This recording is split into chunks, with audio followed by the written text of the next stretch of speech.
Allez, bienvenue à cette session où on va aborder le sujet de Secure Boot et plus particulièrement faire un retour d'expérience sur DM Verity.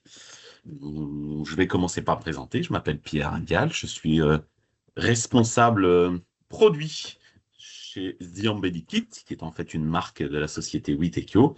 Et chez The Embedded Kit, on développe des produits qui visent à accélérer le développement des produits de nos clients, dont un produit qui s'appelle Welma, qui est une distribution Linux basée sur Yocto, qui va permettre à nos clients d'aller plus vite, d'avoir des fonctions de sécurité préintégrées, de simplifier l'accès finalement à Yocto, qui parfois peut être un peu complexe pour certains de nos clients. Et tout ça dans un contexte où on va faire la maintenance par-dessus. C'est dans ce contexte-là qu'on a développé et implémenté les fonctionnalités de Secure Boot pour notre distribution. Là, on verra qu'il y a une partie qui est liée au hardware, et puis il y a une partie qui est complètement générique. Mais c'est bien dans ce contexte-là qu'on vient vous faire finalement un petit retour d'expérience de notre intégration de DM Verity dans un écosystème Yocto. Pour commencer, on va évoquer comment marchent les premières étapes de ces Secure Boot. Tous les processeurs modernes ont aujourd'hui un système dit de hardware root of trust qui va nous permettre de mettre en place dès les premiers niveaux d'intégration un mécanisme de Secure Boot. Secure Boot, je reviens quand même 2 minutes sur le sujet, pour ceux qui ne seraient pas encore ce que c'est, même si c'est de plus en plus classique, de plus en plus commun. Tous les processeurs modernes, en tout cas MPU, intègrent des fonctionnalités qui permettent d'activer cette root of trust. Le principe du Secure Boot, de manière générale, c'est de valider et d'authentifier avec un système de signature, un système cryptographique, l'image logicielle qui démarre dans un équipement sur un processeur. Tout ça, ça va impliquer différentes étapes, et c'est ce qu'on va voir à travers la conférence aujourd'hui. Mais le concept général de Secure Boot, c'est qu'à la fin, ce que je démarre sur mon processeur, c'est quelque chose qui a été authentifié, et ça passe souvent par des mécanismes de signature, par moi, fabricant du produit. Donc c'est une vraie garantie que ce qui tourne sur notre équipement est bel et bien quelque chose qui a été livré avec l'équipement, et non pas quelque chose qui aurait pu être modifié par des hackers ou des personnes qui souhaiteraient détourner l'usage d'un produit. Tout ce qui est processeur moderne va intégrer le concept de root of trust qui va permettre d'aller authentifier le premier niveau d'exécution logicielle qui est lancé par le ROM code interne. Votre processeur démarre électriquement, il va avoir l'exécution d'un code interne qui, lui, est écrit sur une flash interne au processeur, donc qui ne peut pas être changé, et qui va se charger de venir charger votre bootloader. C'est ici qu'un mécanisme va permettre, avec un système de clés privées, publiques, venir vérifier l'authenticité de ce bootloader, de cette première étape du boot. Et puis ensuite, le bootloader va lui aussi, avec un système propre, venir authentifier l'étape d'après qui est le noyau. Si la première étape, le ROM code, la solution est fournie par le fabricant du processeur, la deuxième étape, il existe une solution fournie par U-Boot qui est basée sur les principes de Verified Boot et en particulier, on a utilisé dans notre cas de figure un mécanisme qui s'appelle U-Boot Fit Verification qui va permettre d'aller s'assurer qu'une fit image qui contient le kernel RANILITRAMFS est authentifiée à partir, encore une fois, d'une clé publique qu'on va avoir stockée quelque part dans ce bootloader. Donc, on est bel et bien ici déjà dans une notion de chain of trust avec la première couche qui est validée et authentifiée par le processeur, qui assure que le bootloader est authentique et qui assure que la clé publique qui est cachée dans ce bootloader est authentique. Puis, ce bootloader qui va venir charger le noyau et ainsi assurer que le noyau est authentique avec ce fameux mécanisme boot verification et une software key qui va s'assurer de l'authenticité de tout ça. Si on continue, il va falloir se poser la question de l'étape d'après. On ne peut pas se permettre de s'arrêter au noyau. On ne peut pas dire mon noyau qui a démarré, c'est le mien. Donc, j'arrête ma chain of trust. La chain of trust, elle doit aller jusqu'à l'ensemble des applications qui démarrent sur le système. Et donc, pour ça, il faut être capable d'authentifier les file system. On parle du root file system ici, mais en fait, on va parler de tous les file systems qui vont avoir capacité à exécuter un applicatif. Ça peut être votre root file system, ça peut être un file system applicatif. En tout cas, il faut être capable de venir protéger toute source d'exécution d'application. Ça veut dire quoi? Au passage, si vous avez un file system de type read-write, qui lui ne peut pas réellement être authentifié par un mécanisme de ce type-là, il ne devra pas être autorisé en exécution. Sinon, vous allez recréer, entre guillemets, une problématique dans votre chaîne de confiance. Donc, on s'est posé la question de comment garantir l'intégrité d'un file system, puisque c'est finalement indispensable. Et on est reparti en se posant les bonnes questions. Il nous faut un système qui va détecter les intrusions et les risques de modification de notre firmware avec le plus petit overhead possible. On veut un mécanisme qui va avoir un impact le plus petit possible sur la séquence de boot. On sait très bien que ça ne sera pas possible d'avoir aucun impact, mais en tout cas, on voulait le système avec le plus petit impact. On veut une validation au niveau cryptographique, donc on veut que ce soit garanti. En tout cas, qu'un mécanisme, un calcul mathématique vienne nous apporter une garantie dans le checking de cette authenticité. Et puis, on veut que ce soit compatible avec des file systems en read-only, parce que l'idée de base chez nous aujourd'hui, c'est bel et bien que l'ensemble des systèmes, root file system, applicatif file system, et tout ce qui va être capable d'exécuter des applications sont en mode read-only, de manière à assurer que seuls les applicatifs étant validés d'intégrité par le système de Secure Boot pourront s'exécuter. On est d'accord que si on se met ici à avoir une de nos partitions applicatives qui devient read-write et donc qui n'a plus de notion d'authenticité comme on veut, on va plus avoir une protection comme on veut, sauf si on retourne à mettre en place des mécanismes de sécurité plus complexes, comme du SE Linux par exemple, ou qui vont apporter beaucoup de complexité pour répondre à cette problématique. Donc aujourd'hui, nous, l'enjeu, c'est de se dire tous nos file systems sont en read-only.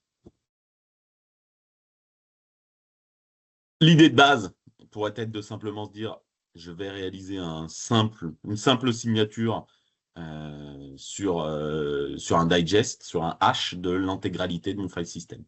Je prends mon file system en entier, je génère un gros hash, je signe ce hash, je vérifie au bout que mon hash est valide. Ça va nous faire une vérification uniquement au boot. Ça peut avoir un impact en fonction de la manière dont vous faites le hash sur le temps de boot. Et surtout, ça ne va pas apporter de garantie qu'en exécution, votre système n'a pas été modifié. Ou alors, il faudrait venir faire des hashes à intervalles réguliers pour revérifier que rien n'a été modifié. Bref, ça ne fonctionne pas. Quelle est donc la bonne solution? Et là, grand mystère, c'est bien le titre de la conférence, c'est DMVerity.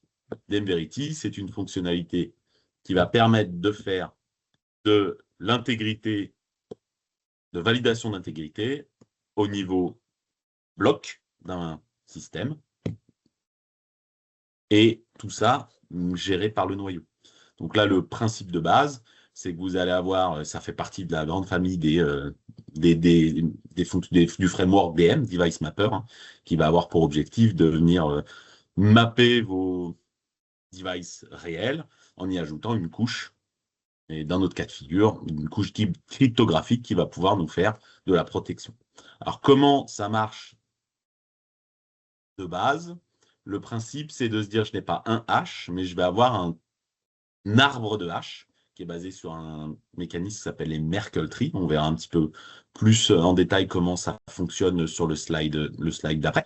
L'objectif étant d'avoir une structure de hash qui va nous permettre d'aller faire de l'authenticité à un niveau plus fin que ce qu'on a vu dans la slide d'avant, c'est-à-dire sur l'ensemble du file system. On veut un mécanisme avec DMVerity, on a un mécanisme qui va avoir la possibilité de faire des checks en continu. Hein, avec cette notion de device mapper, on va pouvoir passer à travers cette couche qui va en permanence faire les checks. On va avoir quelque chose qui est en termes d'efficacité plutôt bonne, donc un impact plutôt bas, en gardant un temps de boot plutôt rapide. Alors, j'ai pas de chiffre exact, mais Si vous essayez d'atteindre un 2 secondes de temps de boot, évidemment, DMVerity va vous poser des soucis. Si vous essayez d'atteindre des temps de boot classiques, on va dire, entre 10 et 20 secondes, DMVerity devra avoir un impact assez minimaliste dans votre cas de figure. Enfin, DMVerity, c'est une fonctionnalité upstream qui appartient au noyau Linux. Donc, c'est une vraie fonctionnalité du kernel. Ça s'active à travers une conf kernel. Alors, comment ça fonctionne? Le principe de base, c'est que au moment du build, votre file system, votre partition, va être protégée en venant intégrer ce fameux concept de Merkle Tree, c'est-à-dire des haches qui vont se faire d'abord sur des petits blocs, la taille de bloc étant définie au préalable, la taille par défaut, je crois que c'est 4K. Donc on va voir l'ensemble de chaque bloc de toute votre partition qui va être haché par bloc de 4K. Et puis ensuite, chaque hache vont être hachées 2 à 2. Et puis chaque hache hachée 2 à 2 vont être réhachées 2 à 2 jusqu'à obtenir un arbre complet et nous donner ce qu'on appelle le root hash ou le top hash dans la terminologie Merkle Tree. L'idée de base, c'est quoi? C'est d'avoir un arbre qui, si j'ai un seul de mes bits qui est modifié dans n'importe lequel de mes blocs, je vais pouvoir, en recalculant très facilement uniquement les hashes qui sont liés aux blocs qui ont été modifiés, avoir un calcul du root hash et de savoir qu'il y a une modification. Donc, imaginons que là, dans mon exemple à droite, on voit qu'il y a 4 blocs, mais dans un vrai file system de plusieurs mégabits ou gigabytes, on en aurait des milliers. Mais le principe est le même. Si j'ai une modification d'un seul bit dans L2, le H01 qu'on voit ici va être modifié. Je peux recalculer le H0 très facilement puisque j'ai déjà le H00. Et je peux recalculer le root H extrêmement facilement puisque j'ai déjà le root H, j'ai déjà le H1. Vous voyez, en 1, 2, 3 calculs, j'ai remonté l'intégralité de l'arbre. Ça, c'est le mécanisme sous-jacent à DMVerity qui permet d'aller vérifier l'authenticité du système. Alors en fait, ça va plus loin que ça, puisqu'en fait, au-delà d'avoir des hashes, il va falloir signer ces hashes. Et donc, nous, on a fait le choix de faire une structure autour de nos file systems dans lequel on va pouvoir stocker des informations. Donc ça, c'est la... Alors, on n'est pas rentré dans tous les détails de ce qu'on met comme header autour de nos file systems, mais les informations importantes qu'on va retrouver en en-tête de notre fichier de file system, qui va être généré par Yocto, on va retrouver une petite en-tête particulière qui va contenir, alors le magic, c'est juste pour des raisons d'intégrité de la donnée de l'arbre, de la donnée du header, et surtout, on va retrouver différentes informations, l'offset où se trouve l'arbre détaillé, qu'on va lui avoir placé à la fin du file system. Cet arbre sera réutilisé tout au long de la vie du Linux pour refaire les calculs à la volée si jamais il y avait des modifications. On va retrouver le fameux root hash, qui est celui qui nous intéresse de vérifier, puisqu'en vérifiant celui-là, finalement, on vérifie tous les autres. Et on va retrouver la signature de ce root hash qui va nous permettre d'assurer l'authenticité. Et c'est bien le combo des deux qui fait qu'on est dans un mode de Secure Boot. Si j'avais juste vérifié le hash, j'aurais juste vérifié le hash. Maintenant, ce que je veux vérifier, donc je n'aurais pas réellement protégé mon système contre, puisque quelqu'un aurait pu le remplacer par un autre système avec un hash valide. Là, il est bien question d'avoir un hash qu'on va pouvoir recalculer sur l'ensemble du file system, et surtout sa signature. Et c'est cette signature-là qu'on va pouvoir vérifier avec les fameux mécanismes, je sais plus comment ça s'appelle, défi ENDAL, là, clés primaires, clés privées, clés publiques, qui vont permettre d'assurer l'authenticité de ce hash à travers une signature par clé.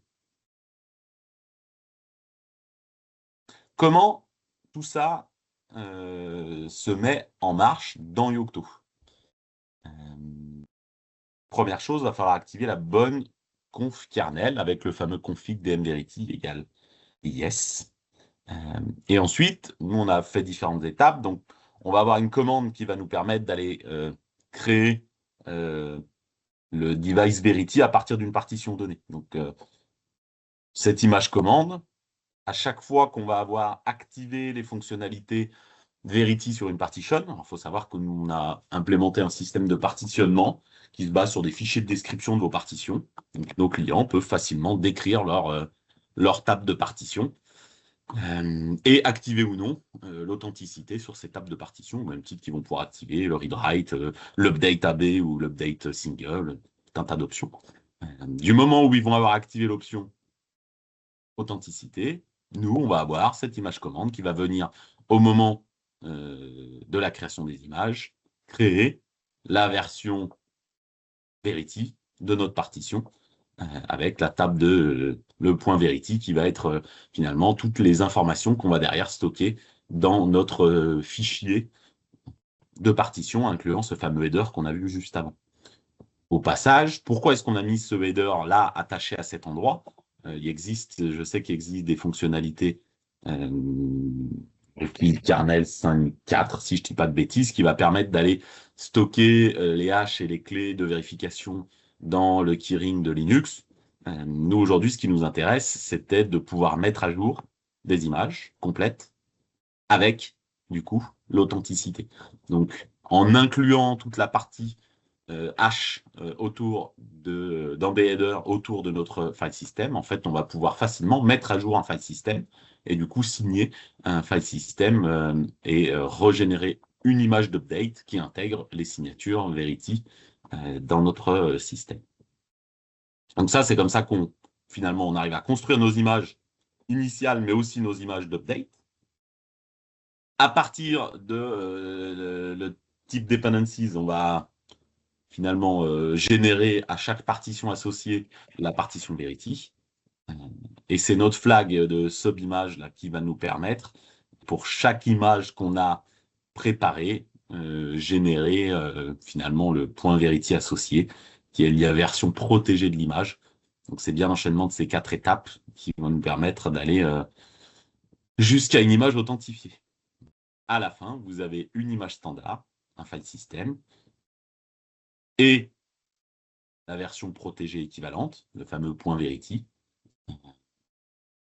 qui va pouvoir être, dans un cas d'un système authentifié, flashé sur notre système. Donc là, on a maintenant une image protégée. Essayons de comprendre comment tout ça va permettre dynamiquement d'être authentifié durant le process de boot. Donc là, on se retrouve dans le schéma qu'on était tout à l'heure. Notre ROM code a authentifié notre bootloader. Notre bootloader a authentifié notre kernel. Notre kernel va devoir authentifier une ou n partitions.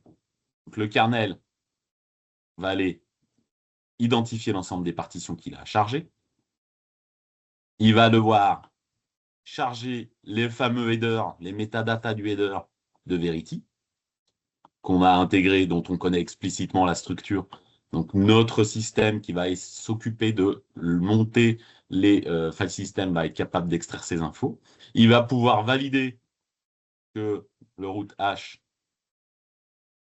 signé est valide. Donc, principe d'utilisation de la clé publique qui va nous permettre d'aller vérifier si, en re-signant le hash, on obtient le même résultat. On vérifie une signature. Et enfin, on va aller créer le mapping de la partition en utilisant un ---- hash offset qui va nous permettre d'aller spécifier où se trouve l'arbre de hash Verity qu'on a extrait depuis le header. Et ça permettra à Verity, qui va en fait au device mapper, qui va avoir mappé votre file system au niveau du driver block, ça va permettre d'aller faire à la volée les vérifications en cas de modification. Derrière, dans DMVerity, vous allez avoir plein d'options qui vont vous permettre d'aller redémarrer si jamais il y a une modification ou que c'est pas valable, ou au contraire lever des erreurs. Enfin, vous allez avoir plein d'options de configuration. À la fin, nous on monte le mapping qui a été créé sur le point de montage qui a été spécifié dans notre conf, et on se retrouve avec une chaîne de confiance de bout en bout. 2 mots sur ce que je vous évoquais maintenant. Welma, c'est effectivement notre distribution Linux dans laquelle on a réactivé tous ces systèmes de Secure Boot, et on a survolé aujourd'hui de Secure Boot, mais on a un système de mise à jour AB, on a un système, on fournit une intégration continue, on fournit des capacités de test automatisées, on fournit des variantes de build orientées prod, orientées dev. Bref, on essaye de rendre accessible Yocto à tous les OEM qui n'auraient pas forcément des grosses équipes et qui n'auraient pas forcément la capacité à tout traiter ces sujets en interne. Et nous, on veut l'amener sur étagère. Tout ça est évidemment distribué sous la forme d'un source code pour éviter toute forme de lock-in pour nos clients.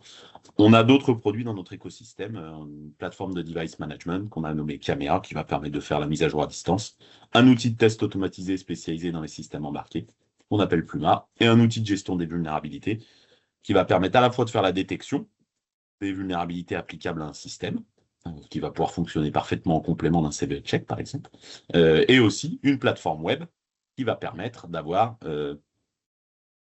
toute la gestion du cycle vie de votre vulnérabilité. On a fait un outil qui est assez générique, qui se concentre au départ sur Linux et Yocto, mais qui finalement aujourd'hui permet de répondre à un enjeu global de gestion des vulnérabilités tel que le CRA le demande.